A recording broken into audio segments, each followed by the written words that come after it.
Continuing in our series on the one another's, and we've been building from this base principle. I'm calling it the principle of oneness, that the desire that Jesus had for you and I and for the body was that we would be one, even as he and the Father is one. We are inextricably linked, not only with the Godhead, but we're inextricably linked with one another. That as believers, that's our true identity. We really can't have, as believers, an identity of ourselves that's disconnected from the Father. No one would disagree with that, but also an identity that's disconnected from you. That's where the opportunity for enlightenment comes. We're looking at these one another commandments. There are 59 New Testament one another commandments. We are not going to go through all of them, but it highlights and emphasizes that God pays close attention and has given multiple instructions for the way that our interaction, relationship, obligation, duty, dependence on one another, what that should look like. We're operating from this basic model that our relationship with one another is really contingent upon our relationship with God. In the one another commandments, our ability, our willingness to walk in obedience to those affects our relationship with God and our relationship with one another. We can't have a real intimate relationship, spiritually intimate relationship with one another, unless we have an intimate relationship with God. So the closer we get with God, the closer we get with one another, the closer we get with God. It's a reciprocal relationship. We've looked so far at 4 of the one another commands. We looked at what it means to be devoted to one another. That's to have a special concern for one another. We looked at what it means to admonish one another. That's confronting one another in love in our mess. We looked at what it means to encourage one another, and that's to help us to look beyond the struggles of the moment and to think about the fact that this world isn't all there is, and we can have victory over struggles in this world, but ultimately our hope lies in Christ. And then we looked at what does it mean to accept one another, that when we have these differences over things that are not essential to biblical truth, that are not essential to divine doctrine, these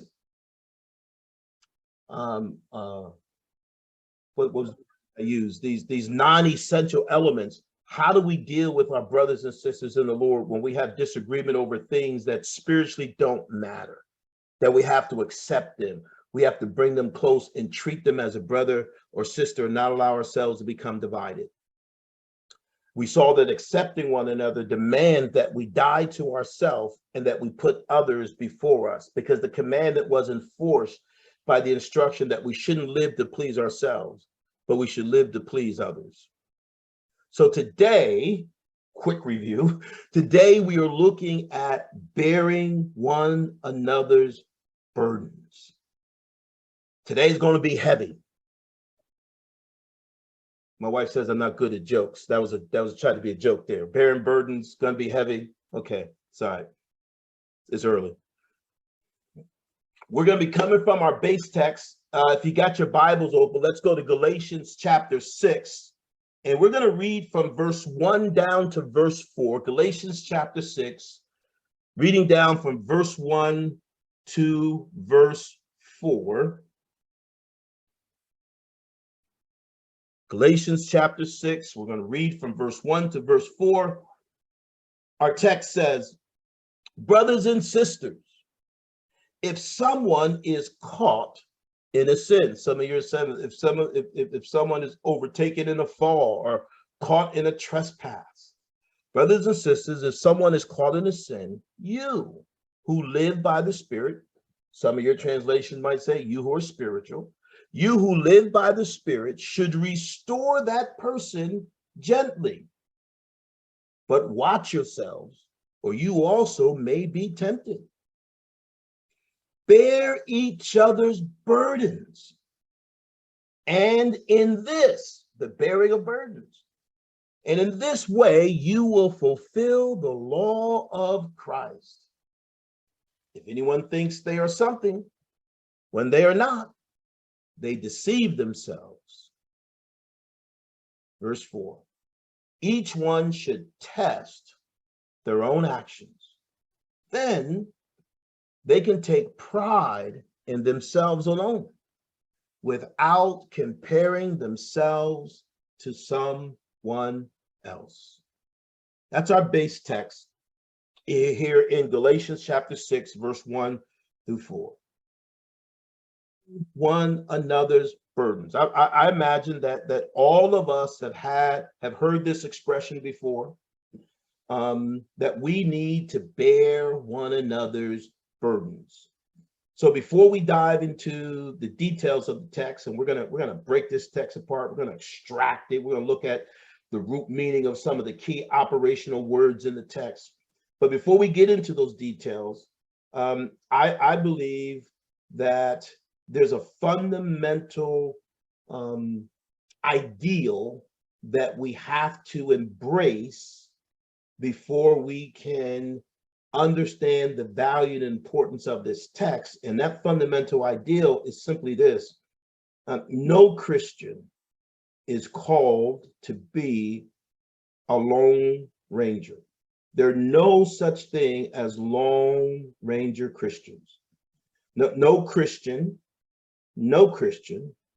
can be healthy and have a vibrant relationship with the Lord if they're walking the journey alone. The moment we embrace or believe that we can go it on our own, that we can handle the struggle on our own, that we can navigate the journey on our own, the moment we do that, we are determining right then and right there that eventually we will fail, because we weren't meant to walk this Christian journey alone. We are members one of another. We are members united together in a body, and a body must function in harmony and with other members and parts. The ideal that going it alone poses failure for us as believers is the emphasis that Paul is making in this positioning of his text in Galatians 6:1. Galatians 6:1, Paul says, he says, listen, if someone is caught in a sin,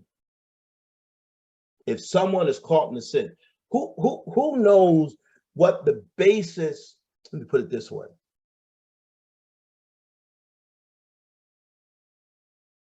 Galatians chapter 5,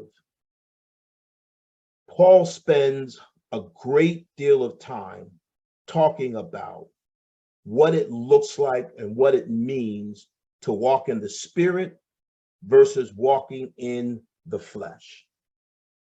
He comes out of distinguishing between walking in the Spirit and walking in the flesh. And in chapter 1 of verse 6, verse 1 of chapter 6, he now identifies what happens when a believer ends up not living and walking by the Spirit, but living and walking by the flesh. And he says, brothers and sisters, if someone is caught in a sin, if someone is caught in a trespass, if someone is overtaken by a fall, there's a responsibility that you and I have to that brother and to that sister. The question is, what should we do when a brother or sister is living in sin against God? What do we do when a brother or sister isn't living to their identity in Christ? How should we treat them? How should we handle the situation? The world and much of the church says it's none of your business. Don't judge me. Leave me alone. Mind your own P's and Q's, right? Our flesh says, stay out of it. It ain't none of your business. Don't judge me. But God says something different. God says that when our brother or sister is caught in a sin, we have an obligation to respond. God says that we are to bear their burdens. Brothers and sisters, if someone is caught in a sin, you who live by the Spirit should restore that person gently, but watch yourselves, or you also may be tempted. Look at the optimum word that God provides us as the basis for our response when our brother or sister is caught in a sin or a trespass or overtaken in a fault. The first response that he gives to us, the first obligation that we have, is to bear each other's burdens. To bear each other's burdens.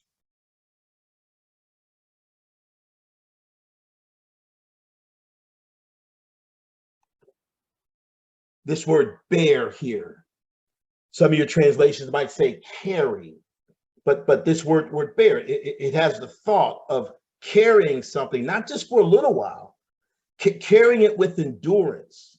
It means support. It means to take up and hold to support as a burden. It's not a momentary thing that's being described here.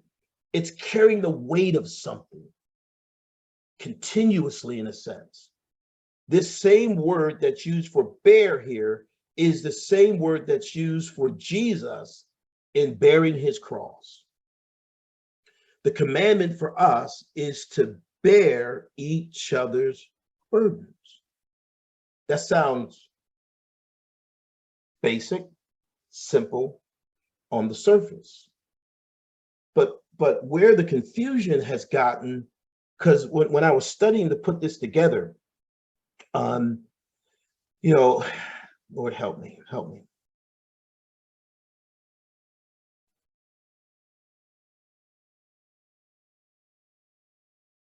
When you research, when you look, when you read about this particular verse, what you will oftentimes find, people will be utilizing this, bearing each other's burdens, as if somebody has financial trouble, you should help them pay, you should help them financially. Yes, and you should. If somebody has any kind of life struggle or situation and need a job, help them find it. Yes, you should. But that's not what this verse is commanding us to bear. What this verse is commanding us to bear, if we go back to the basis and the root of it, what are we being commanded to bear when we look at Galatians 1? What's the burden being described here? Each other's sins. We bear each other's sins. Sin is the issue here. Sin is the issue. I'd like to know how you do that. How do you do that, Pastor? How do you bear somebody's sins? We're going to understand what all of this means, right? We're going to understand what all this means, because the focus in the text that Paul is writing is when we fall short. What do we do when we fall short? He says we have to carry with endurance, support each other's burdens. Now, here's what's interesting. We have to bear each other's burdens. He's now defining sin, the sin that people are caught in. He's defining it as a burden. Burden, it refers heavy loads that are difficult to lift and carry. It's the picture of the ideal of being pressed down by a crushing weight. When Paul speaks here of burden, this word, it represents any difficulty or problem a person has trouble coping with. In our specific context, the reference suggests, listen to me, Lord, help me say this clearly. The reference suggests that burdens are things that tempt a sinning believer to fall back into the trespass from which he has been delivered. Burden is a persistent, oppressing temptation that weighs and waits on the believer. We might call them, what's another word that we might use for temptation that is oppressing and heavy and weighty on an individual? An addiction. Addiction. What's another word we might use?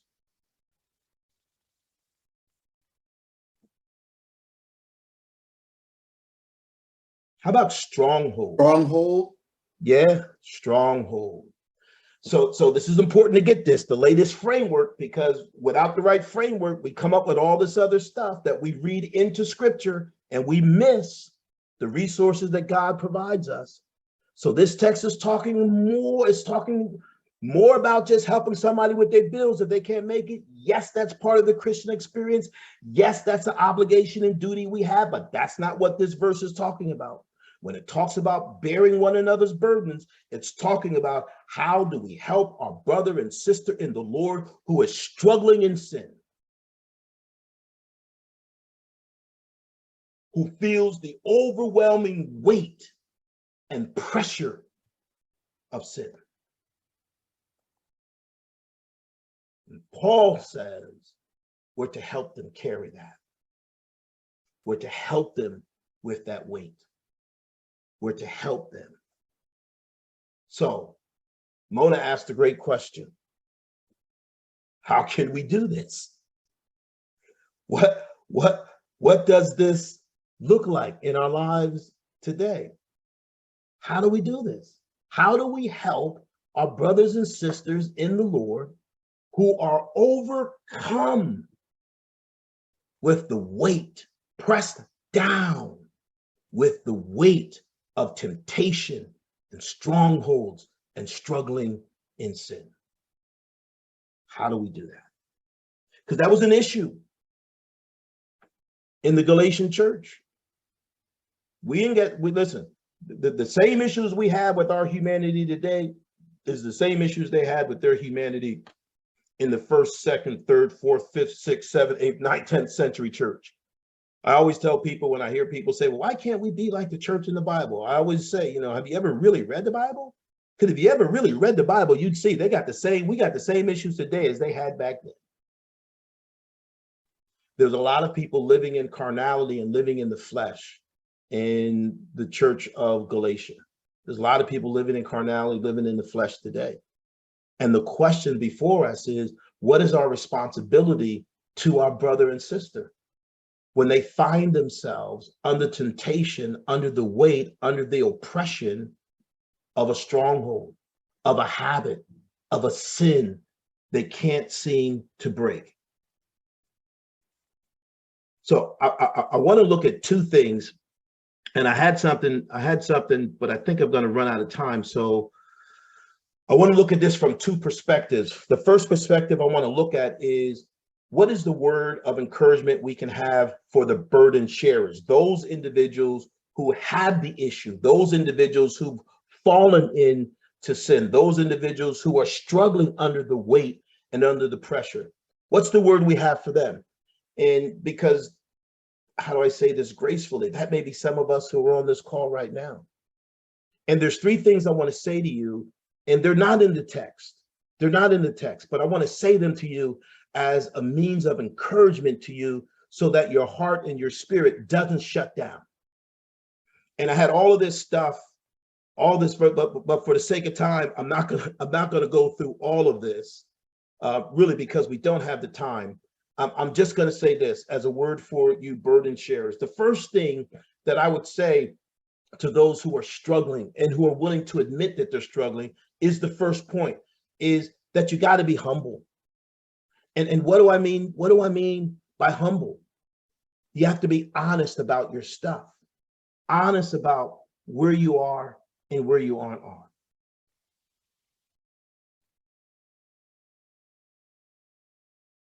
You just have to be honest. Because let me do this. I'm gonna have to do what I'm gonna do what I want. The way I set it up, it's not gonna work. The first thing here that our text tells us, for all of us to understand,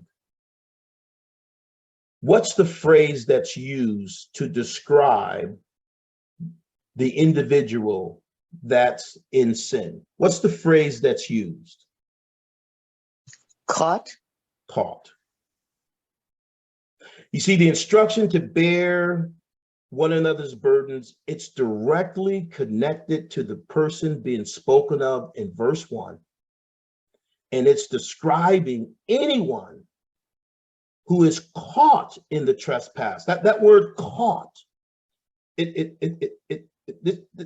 word caught, it means that we're, how do I say this? Lord, help me. How's overtaken?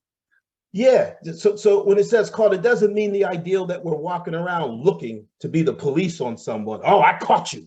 Oh, I caught you in a sin. No, that's not what it means, right? It means somebody that was overtaken or in a trap. The root word has to do with somebody that was caught. That literally means somebody overtaken by a surprise.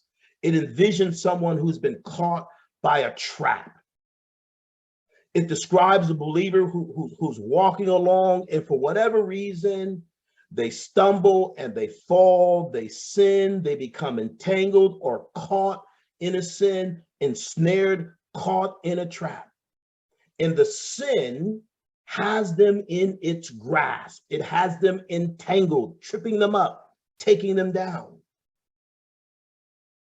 That person needs to be restored. That person needs to be restored. Not condemned, not judged. That person needs to be restored. There's three exhortations I want to give to that person. And that may be somebody that's here. Because all of us are going to find ourselves at some point in some time trapped in a sin. All of us.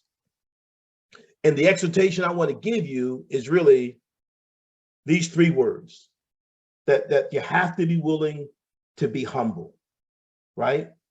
God says that he gives grace. He opposes the proud, but he gives grace to the humble. If you look at that verse, God is talking specifically about our response to sin. When he talks about humbling ourselves beneath the mighty hand of God, what he's really talking about is me being honest with God about the sin in my life. That's why he says repent and mourn and grieve over what? Over my sin.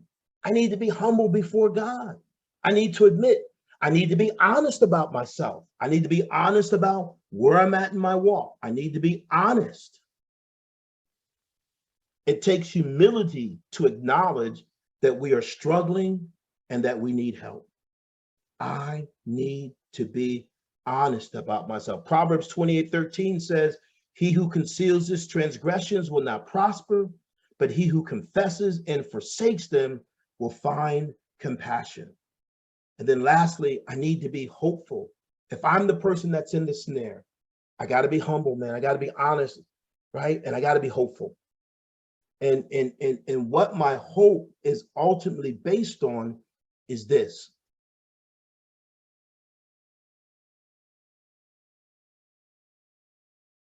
Romans 6, I'm going to read these couple of verses. It says, likewise, you also reckon yourselves to be dead indeed to sin, but alive to God in Christ Jesus our Lord. Therefore, do not let sin reign in your mortal body, that you should obey it in its lust. And do not present your members as instruments of unrighteousness to sin, but present yourselves to God as being alive from the dead, and your members as instruments of righteousness to God. Why? For sin shall not have dominion over you. For you are not under the law, but under grace. The thing that you can be hopeful for, if you are an individual who is trapped, you caught in a snare, you are under the weight, you are under the burden of sin, of temptation, that you alone by yourself can't manage, can't lift, can't rescue yourself from. The thing I want to encourage you to be hopeful about today is God's word for you as his child, as his redeemed member of his body, is that sin is not designed to have dominion over you. It is possible for you to have victory. It is possible for you to have deliverance. But we got to humble ourselves. We got to be honest before God. Can't fake the funk. I got to be honest with myself about where I'm at and what the condition of my heart is. Stop trying to hide my sin. And then I have to rest in the truth of the scriptures that God says it is possible for sin not to have dominion over me.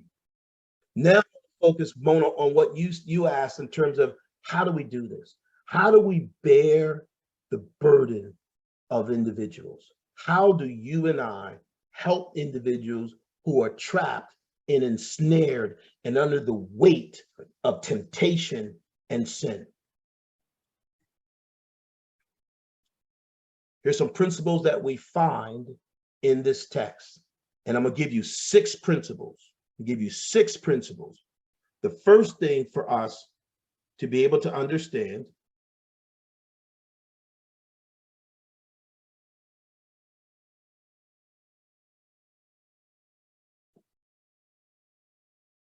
is that there's a condition that we must maintain. There's a condition we must maintain. This is what's important for us to understand. It's easy for us to read the descriptions of the flesh that are in Galatians 5, right prior to this, and to become kind of critics. I'm always concerned about being the spirituality police. It's easy to become the critics, always looking for wrong in people. You know, our own flesh is always tempted to try to justify ourselves and make us feel we're more righteous experientially than we are, causing us to look down on others who are weaker or struggling. And this was the problem for Paul in writing to the church in Galatia. Legalists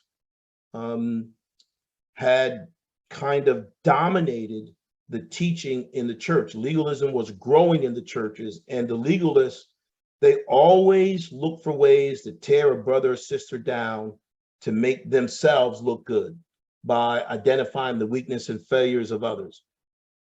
The legalists, which were in what's the word I'm looking for? They were overwhelming the church of Galatia, trying to pull people back into a performance-based Christianity. The legalist puts himself above others, and if he could never do anything wrong, or at least not as bad as other people, right? That's his focus. I'll never do anything wrong. I'm not as bad as other people. The legalist likes to boast of their own godliness, but they know nothing really about practicing grace. It's the mindset of the Christian that's always looking to catch people doing wrong rather than helping people to do right. Paul is focusing on this contrast. What does it mean to live and walk in grace? And what does it mean to walk in legalism? What does it mean to be driven by the Spirit? And what does it mean to be driven by the flesh? The first thing he points to in giving us instructions on how to bear the burden of our brothers and sisters, he says there's a condition that we must maintain. There's a condition we must maintain. Galatians 6:1. We're going to go back and forth between these verses and pull out each kind of subsection. Paul says, brothers and sisters, if someone is caught in a sin, what's the condition that he identifies next?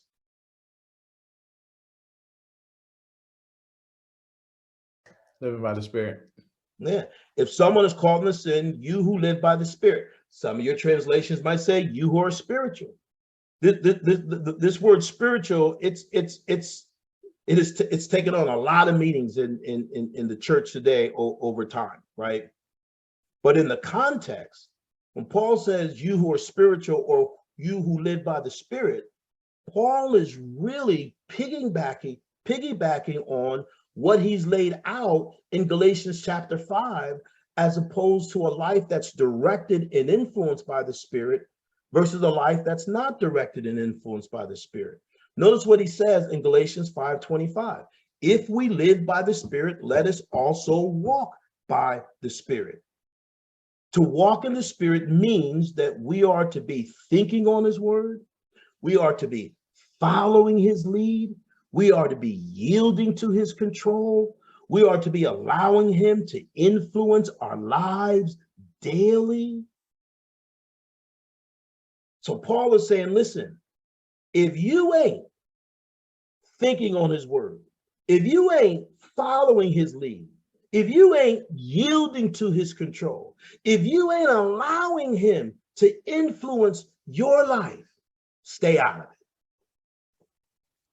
The condition for us to be a burden bearer, the condition for us to help our brother or sister who's trapped in a sin, who's trapped in a stronghold, who's struggling under temptation, a temptation that becomes a spiritual and emotional and psychological weight that they're struggling to bear.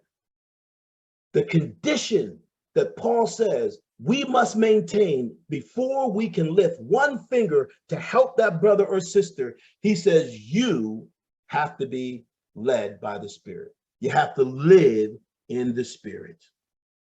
You have to live in the Spirit. Are you living by the Spirit, or are you living in the flesh? Read Galatians chapter 5. You'll find out. God's will for every believer is for us to live by the Spirit, to be led by the Spirit, to be thinking on his word, to be following the leading of the Spirit, to be yielding control to the Spirit, to allowing the Spirit to influence our lives. That's God's will. And God says it is an absolute requirement for those who are ministering to a fallen brother or sister in the Lord that you be living by the Spirit. It is a condition to be maintained. And I think oftentimes the reason why people don't share their stuff, the reason why people aren't honest, the reason why people aren't hopeful, right? The reason why people aren't humble is because the people they often experience confronting them in their struggle are people who aren't living by the Spirit. But it's the condition that we're called to maintain. The second thing for us to understand, if we are going to be burden bearers, is there is a calling we must fulfill. There is a calling we must fulfill. There's a condition. I got to be living by the Spirit. I got to live in the Spirit, walk by the Spirit, be led by the Spirit. But then there's a calling that I must fulfill. Brothers and sisters, if someone is caught in a sin, you who live by the Spirit, that's the condition to maintain. Now here's the calling. I should restore that person. Restore that person. He says, restore that person, or your translation might say, such a one. Who do I restore? I restore the one that is caught in a trespass. I restore the one that's tangled in sin. I restore the one that's not living and expressing the purposeful life that God intended and designed for them. I restore them. What does that look like? What does that mean? Here is the original root word for restore. It means to adjust, to fit, to finish. It means to fit or join together and to mend or repair. This word restore that the Holy Spirit inspired Paul to utilize as the word that describes the process and goal of bearing the burden of someone struggling in sin. Watch this. The root of this word, it's a surgical term. In the culture, restore was used especially as a surgical term for setting a bone or a joint. That's the root of that word. A surgical term for setting a bone or a joint. In other contexts, this root word here for restore, it's used to identify the strengthening of what's the phrase I'm looking for? Of sailors when they are mending their nets or outfitting their boats. So this has to do with an ideal of repairing, mending, a surgical term of putting bones and joints back together.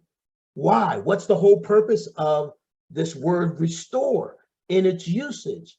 It conveys the fundamental ideal of putting, watch this, help me Lord, the fundamental ideal of putting something into its appropriate condition so it will function as designed. Why do they mend bones, right? So that that broken leg can function as it's designed. Why do they mend nets? So the net can function as designed, because without the restoration, it can't function as designed. It conveys the ideal of making something whole by fitting together to order and arrange properly.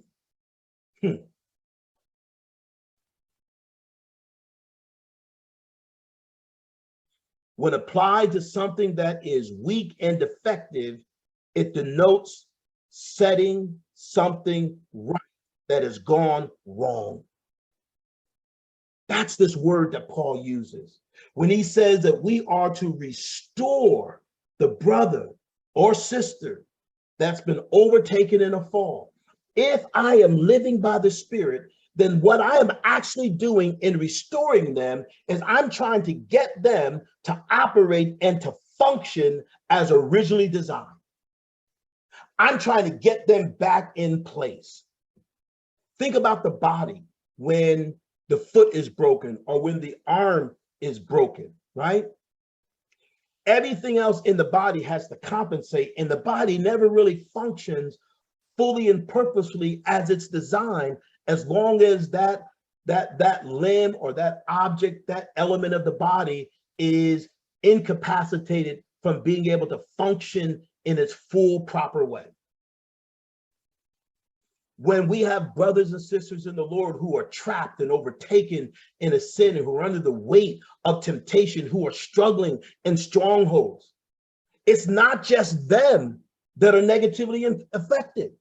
What we must understand, because of this principle of oneness, because we are interconnected to one another, the motivation of Paul to say to us that we have to help them bear their burden is not only are they negatively affected, but we are negatively affected. When you can't be all that God designed you to be, I lose.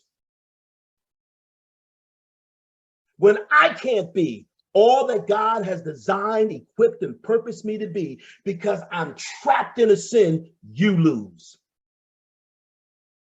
And so that the motivation ain't about the sin police.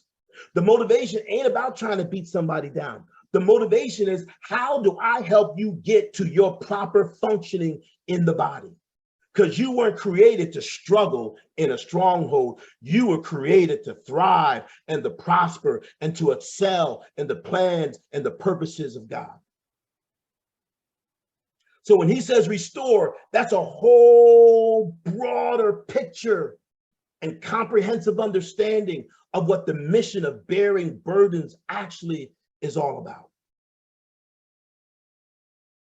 To restore. Not to condemn or beat down, to restore. Watch what Jesus said in Matthew 23:4.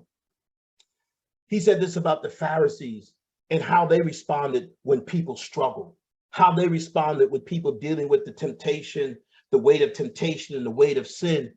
He says they tie up heavy burdens and they lay them on men's shoulders, but they themselves, watch this, are unwilling to move them. What's the them that they're unwilling to move?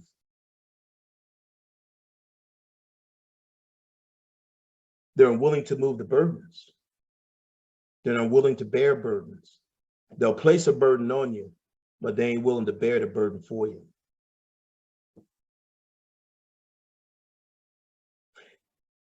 In this verse, Jesus is showing us that our calling, our mission, isn't to place burdens on people, but to selflessly, sacrificially seek to restore them, seek to repair them, seek to reposition them to their properly, purposefully, intently designed functioning in the body. It ain't about just trying to get people to stop sinning.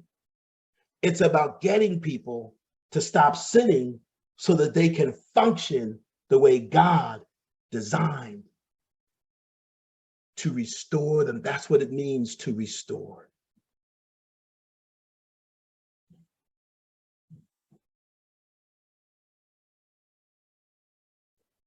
How do we restore people? It can get messy when you're dealing with people who are stuck in a stronghold. Sometimes they can't see it for what it is. Sometimes they're so blinded, they don't understand. And it gets messy. How do we do that? How do we restore?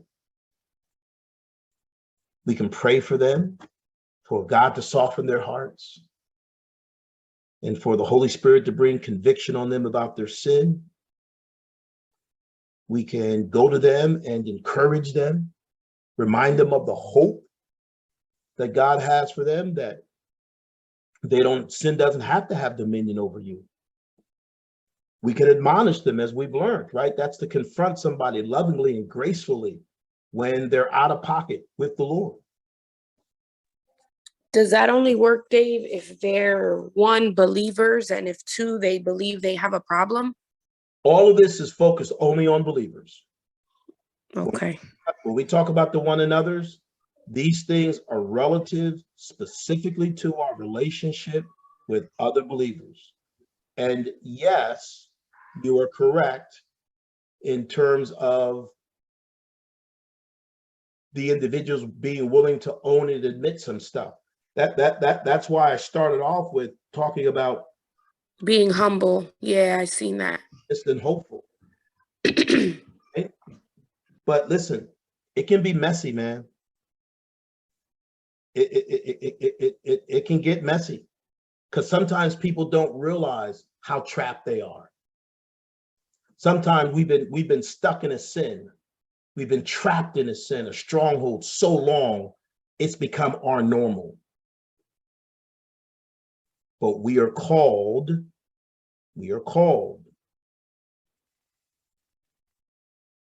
to maintain a condition. That condition is living by the Spirit.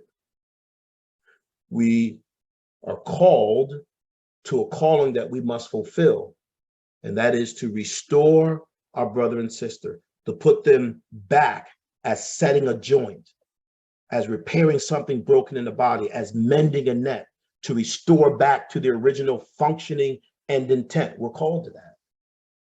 The third thing that we have to understand if we're going to be burden bearers, we have the calling. There's a compassion that we have to embrace. And the compassion we have to embrace is found again in verse 6, chapter 6, verse 1, right? To live by the Spirit, restore that person. Here's where the compassion comes in. How are we to restore that person? Gently. Some of your translation says in a spirit of gentleness. You see the self-righteous, the way they approach situations like this, self-righteous individual, right? They approach situations like this with pride and condemnation, right? The spirit-led believer, they approach the broken situation with gentleness, meekness, and love. Gentleness, meekness, and love. If you go back in Galatians chapter 5, these are all fruits of the Spirit. We're gonna build on that. These are all fruits of the Spirit. The word that's used here for gently or spirit of gentleness, it's the quality of not being overly impressed by a sense of one's self-importance. That's what gentleness means. Not being overly impressed by one sense of self-importance, humility, courtesy, considerateness, meekness, gentleness. See, because I don't think I'm all that in a bag of chips. When I deal with the brother or sister that's in the trap, yeah, I can be strong about what God says. I can be strong about the measurement of evaluation of why we call that something that's not within the will of God for your life. But my spirit, my demeanor, the tone in my voice, there's a gentleness about it. Because why? What are we trying to do? We're trying to reposition that brother or sister back into a place of proper functioning. Just imagine this, if you will. Anybody ever have a broken arm or a broken leg?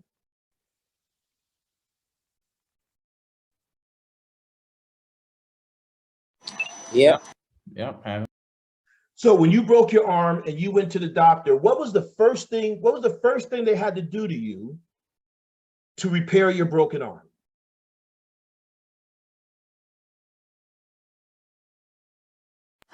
X-ray. Okay, X-ray, they got to examine it, right, to understand exactly where the break is. And then once they determine where that break is, how do they begin to repair the broken arm? Reset. They got to reset that bad boy. Listen, when I was 14, I broke both my arms at the same time. Both my radius bones. Cracked both of my radius bones, which is right at the bottom of your arm going into your wrist. Cracked them both at the same time. I spent the whole summer with 2 casts on my arms. Don't ask me no more questions. It's a horrible experience. But when they set a bone, right, they got to press that thing back into place. It don't just go back into its place on its own, right?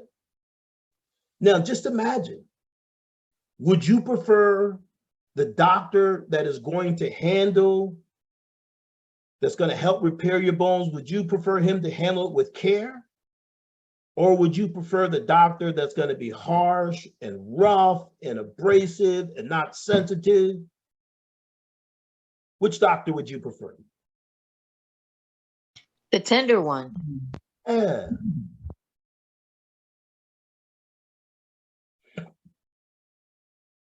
That's the kind of approach we have to take when we're restoring a brother or sister.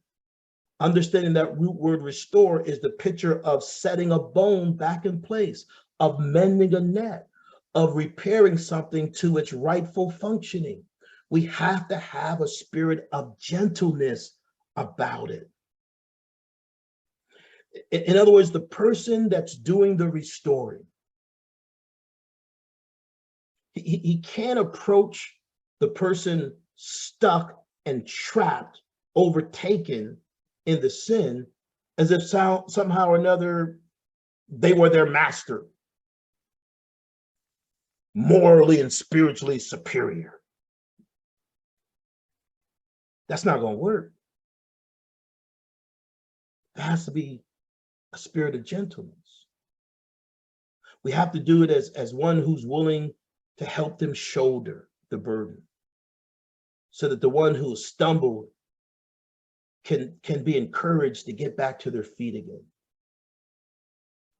Man, I'll pray with you, brother. Man, listen, bro. When that thing comes on you again, when you're feeling that temptation, call me. We'll pray. Hey, man, here's some scriptures to read, to meditate on, to memorize. Hey, man, I need a ride home from work, because maybe I walk by a certain place, and every time I walk by that certain place, or I ride back and forth to work with somebody, and it's that relationship that causes me to always end up falling, whatever it is. That's how we begin to restore people. It's the sense of compassion, not being overly impressed with ourselves, thinking we're more something than we actually are. It's having compassion, gentleness for individuals. So the word for the burden bearers, there's a condition, there's a calling, there's a compassion. I got to live by the Spirit. I got a purpose to restore, and I got to do it gently. And then the fourth thing is there's a caution that we must take. There's a caution that we must take. Look at the last part of that verse. What does it articulate for us as the caution? Temptation. Yeah. You could slip right into sin yourself, because we're human. Mm-hmm. Yep. What makes restoring a brother or sister, what makes bearing the burdens, messy, it's messy because we are confronting and dealing with sin, and helping a brother or sister who's trapped and struggling, help them to find their way back to spiritual well-being and a spiritual home, if you will. But what makes it really messy is the same thing we're helping them to come out of is the same thing we ourselves can be tempted to. All of us live in flesh. All of us have a nature that is designed, a flesh that is designed to be anti the will of God. And all of us can fall into temptation. The enemy has fiery darts that is always aimed at us. And the moment you move to start doing something positive in the Lord, the moment you move to start trying to help somebody come out of a stronghold and bondage, to help bear the burden, man, you could believe that the enemy is going to put a target on your back. And it may not be that same temptation, but you've got temptations. We all have temptations.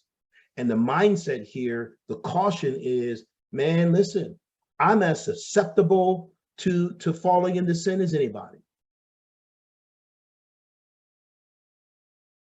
Before we can deal with a brother or sister that's struggling, I have to come to the reckoning that, man, I got my own weaknesses. I'm susceptible to temptation. I'm not above this. You see, the self-righteous person, the legalist, they look at somebody who's trapped, who's entangled, who's snared, who's overtaken, who's under the weight, the burden of sin and temptation. The legalist, the self-righteous person, they look at that individual, and this is what they say: I would never give in to that. I can't even believe they did. I would never do that. I would never struggle with that. The spirit-filled believer who's led by the Spirit understands that no one is immune from falling, from becoming ensnared, from coming under the weight, the strain, from being trapped. And so he walks in humility because he understands and embraces and recognizes his own weakness. But by the grace of God, there go I. Yeah. 1 Corinthians 10:12 says, therefore, let him who thinks he stands. Man, I would never give into that. Man, I can't believe they did that. I can't believe she did that. I can't believe they're giving into that. I would never get high. I would never smoke this. I would never do that. I would never do this. Let him who thinks he stands take heed that he does not fall.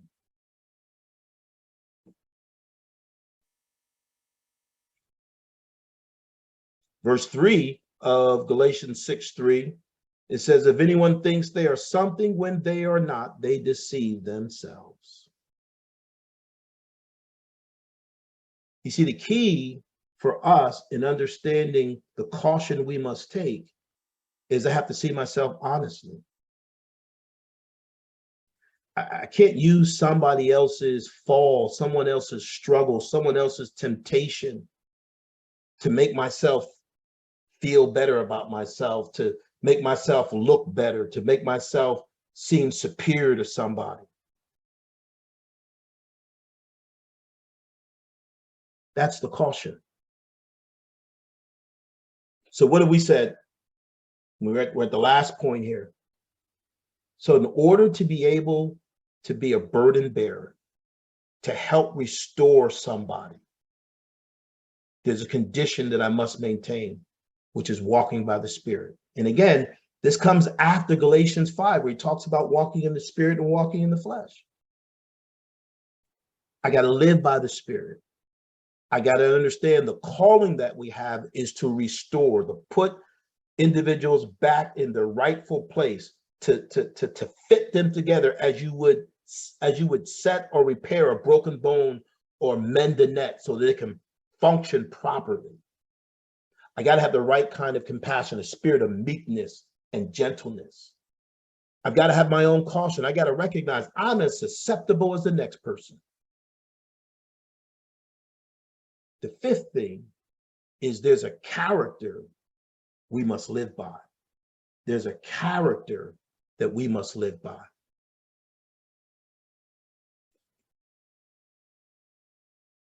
Someone read this verse for us, please. Carry each other's burdens, and in this way you will fulfill the law of Christ. If anyone thinks they are something when they are not, they deceive themselves. And watch this. Watch this. When we are able to carry or bear one another's burdens, what is the result of our bearing one another's burdens? We're fulfilling the law of Christ. We are fulfilling the law of Christ. Now watch this, Lord help me.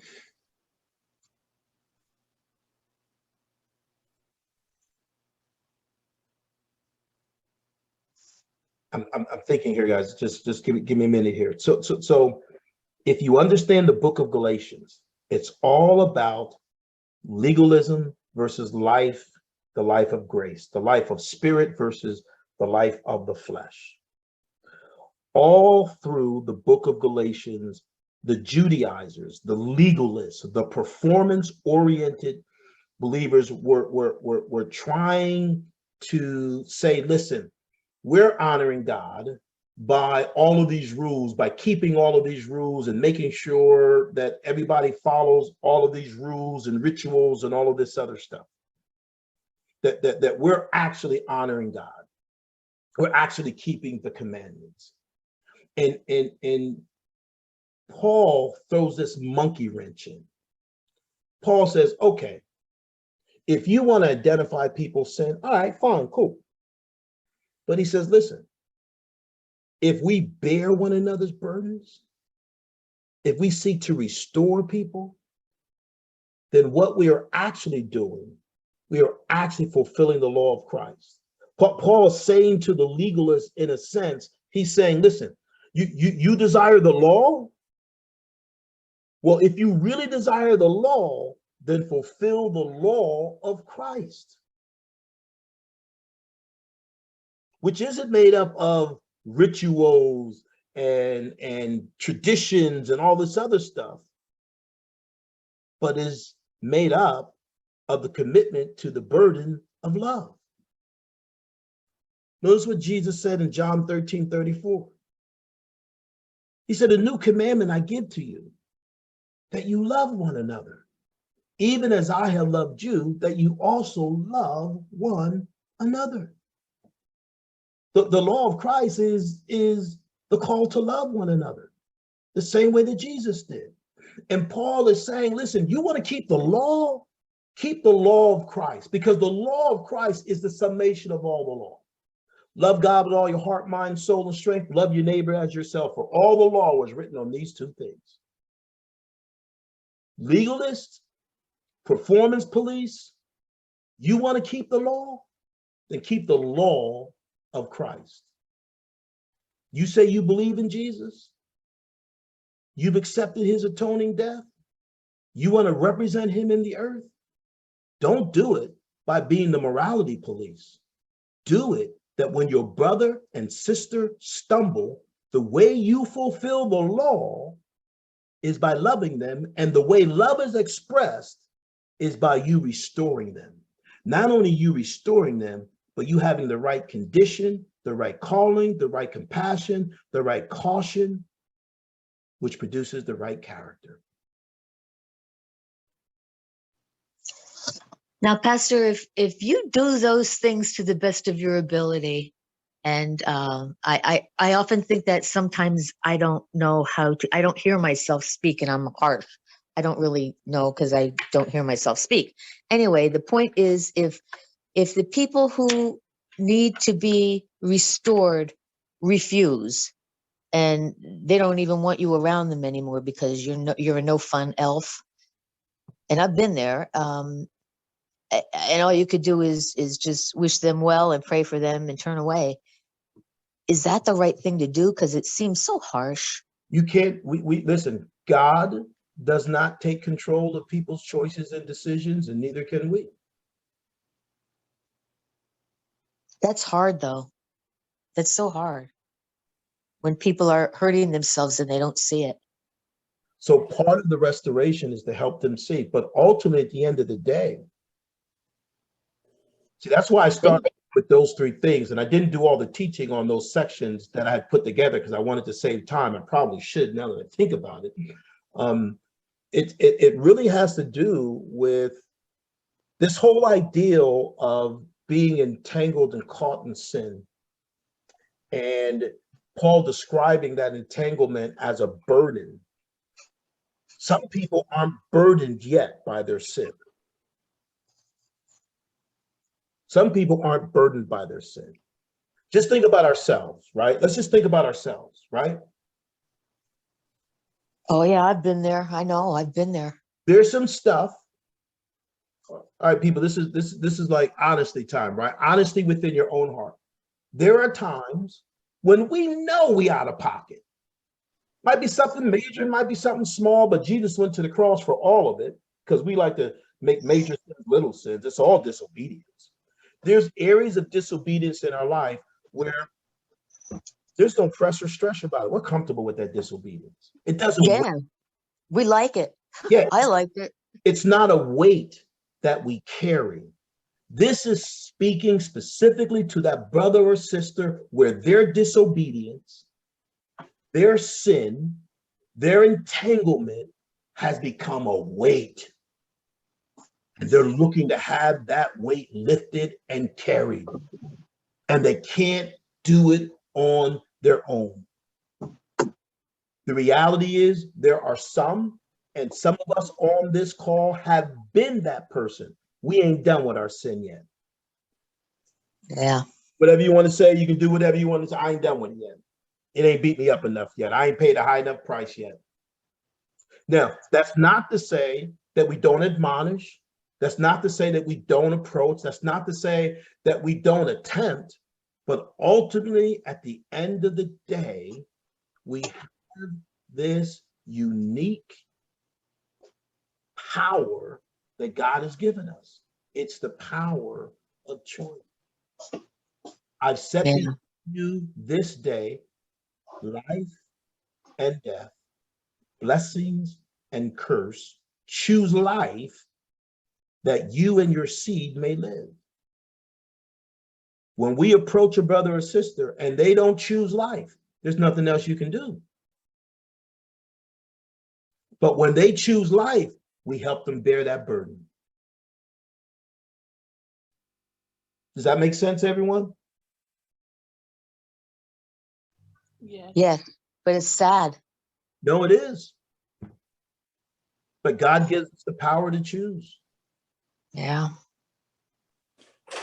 You know, Pastor, I was as you were talking about restoration and you gave clarity on that word. I think that helped me a little bit, because at first I was, questioning restored from what, and I was thinking, well, they must have maybe shared a burden already, and instead of being kind of cast out in the community, restore them. This is the way I was thinking about it. But then as you continued, I realized that this is not just about sharing the burden. Anybody who is under this pressure, experiencing the burden, whether they are any one of us, whether we share it with our brothers and sisters or we don't share it, they themselves are impacted by it, and then the community is impacted by it. So that's that kind of gives us more motivation to share the burden, because it's not just us that's impacted by those things that we're carrying, but it's the whole community that's really impacted by that. You've heard me say this a lot, and it comes out of my pastoral experience in churches, talking and sitting with people in who are struggling, counseling them.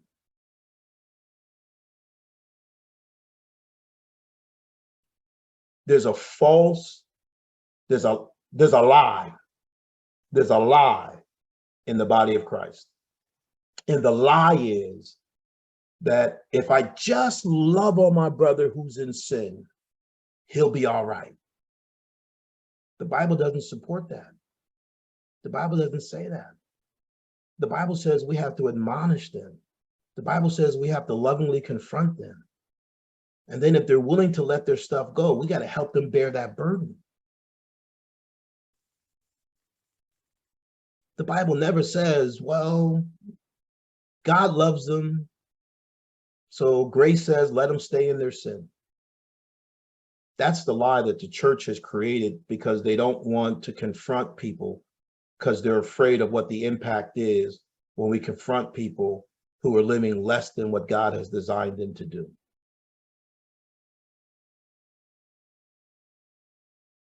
What Paul is saying to us here is, and James, you piggybacked on it well, from what that word restore means. And that's why I spend as much time as I did on that one word, because it's easy, to always read into scripture rather than read out from scripture. When I read out from scripture, this whole thing takes on a whole different look than reading into scripture from the tradition and customs of men. That when I understand that restoration is about putting somebody back to their appropriate place of functioning, that we're all members of the body. When you ain't right, I can't be fully right. If I'm not right, you can't be fully right. But because we see ourselves as individuals and not part of the principle of oneness, not interconnected and interdependent upon one another, we are led to believe that, yeah, you may not be right, but that don't impact me. I ain't affected by that. So I'm just gonna love on you and let you stay in your sin. You got grace, God loves you, all that. No, when we understand,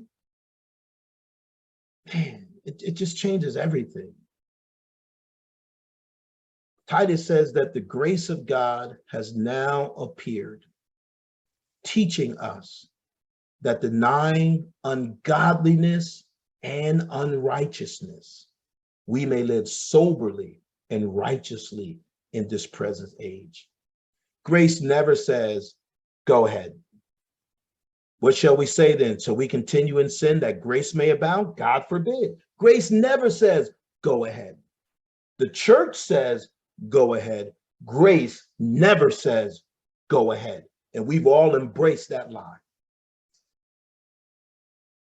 What Paul is challenging the church to, what Paul was challenging those who really thought they were spiritual, Paul was challenging to respond to sin in a spiritual way.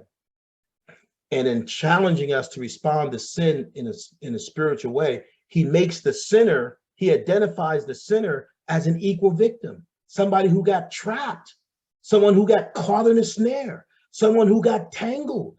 He doesn't identify them as a villain.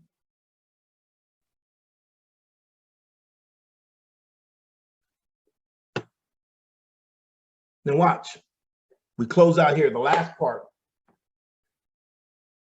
The condition, the calling, the compassion, the caution, the character. And by the time I got to this one, brother, I was running out of C's to try to figure out how to get this last one.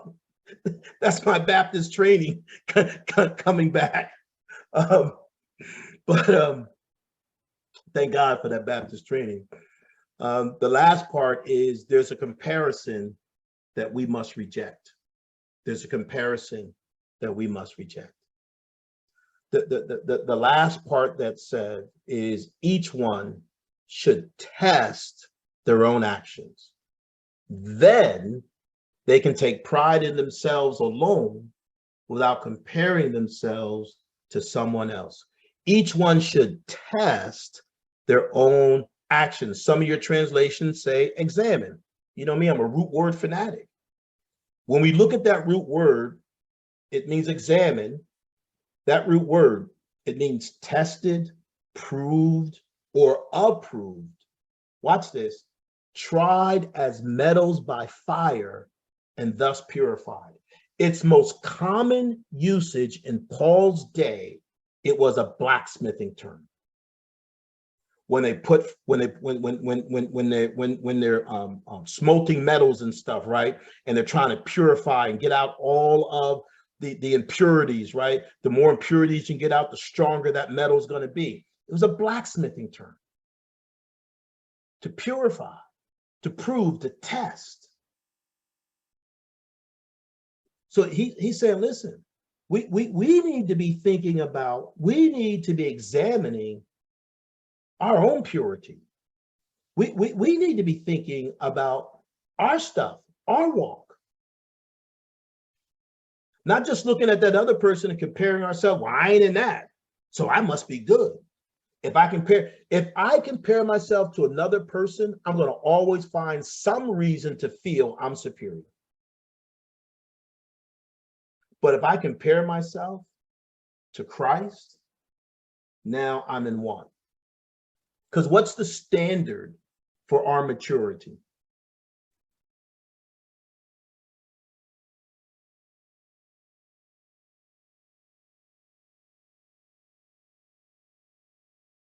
What's the standard for our maturity as believers? Knowing that you're fallible. Okay. To be like Christ. To be like Jesus. So he's the one I should be examining myself. I should be testing myself. Like a metal is purified by fire and tested. He's the one I should be examining myself against. Here, what Paul is saying to us in this text, Paul is saying to criticize ourselves, put ourselves to the test, rather than spend our time criticizing the person who's fallen or the person who's struggling. That when we look at them, they're trapped. They're trapped. They're under a weight. They're under a burden of temptation. They're struggling. They want somebody to help them carry it. Paul is saying, don't look at them and say, man, I'm glad that ain't me. I'm glad listen. He's saying that when we see that brother, before we can really be prepared to approach that brother, I got to look at them and then look at myself in comparison to Christ. That'll help me be humble. He says each one should test their own actions in comparison to Christ. Then they can take pride in themselves alone without comparing themselves to someone else. Taking pride in myself, what he's really saying, I can be confident in my own fruits and in my own works before the Lord, without having the need to compare myself to other people to feel confident about my maturity and my own works before the Lord.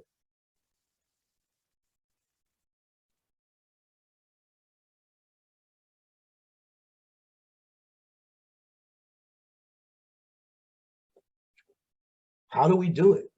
How do we help somebody who's overtaken, snared, entangled, under the weight, the pressure, psychological, emotionally, spiritually, of temptation and sin, and who's ready, who's fighting for freedom, who's fighting for deliverance?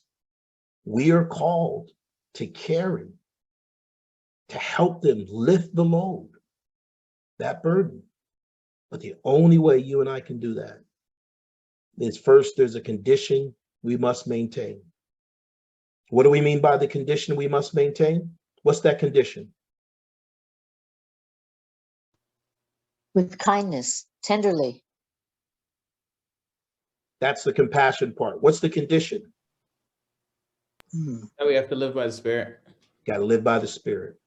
Oh, yeah, that's right. What's the calling we must fulfill in bearing burdens? What's the calling? To restore, to put them back into the proper functioning.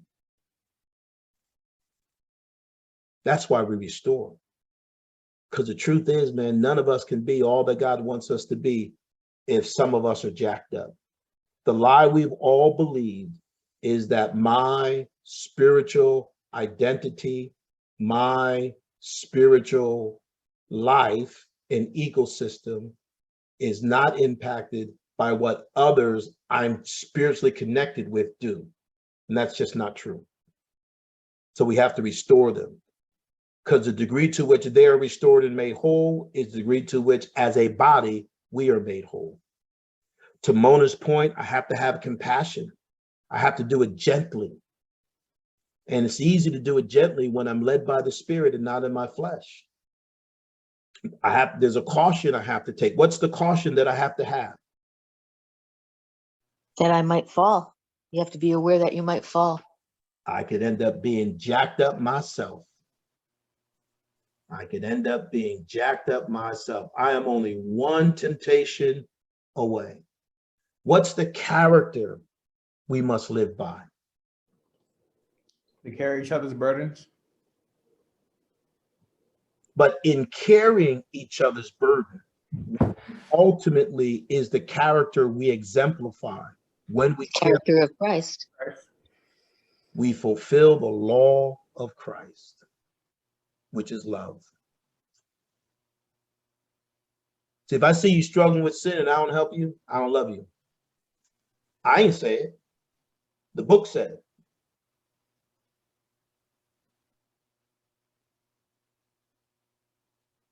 And then the comparison that we must reject.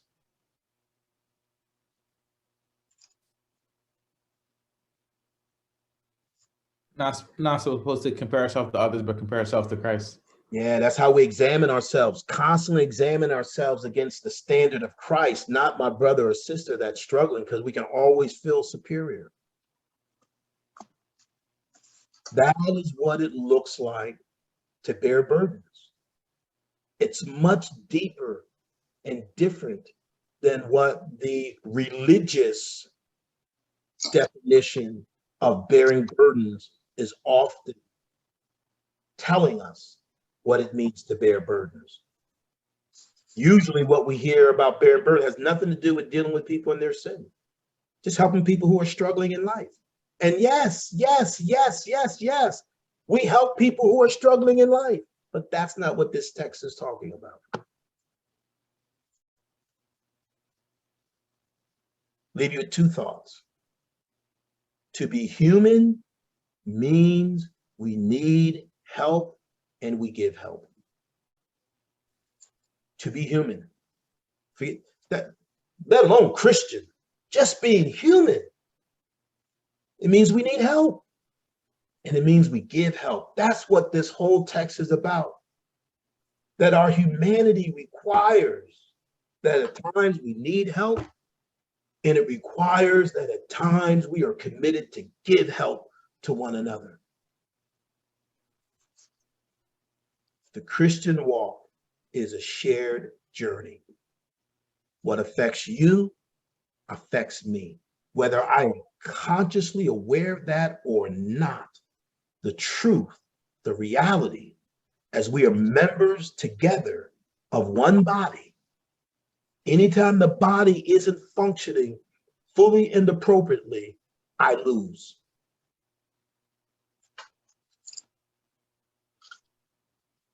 Brothers and sisters, if someone is caught in a sin, you who live by the Spirit should restore that person gently. But watch yourselves, or you also may be tempted. Carry or bear each other's burdens. And in this way, you will fulfill the law of Christ. If anyone thinks they are something when they are not, they deceive themselves. Each one should test their own actions. Then they can take pride in themselves alone without comparing themselves to someone else. That is to bear one another's burdens.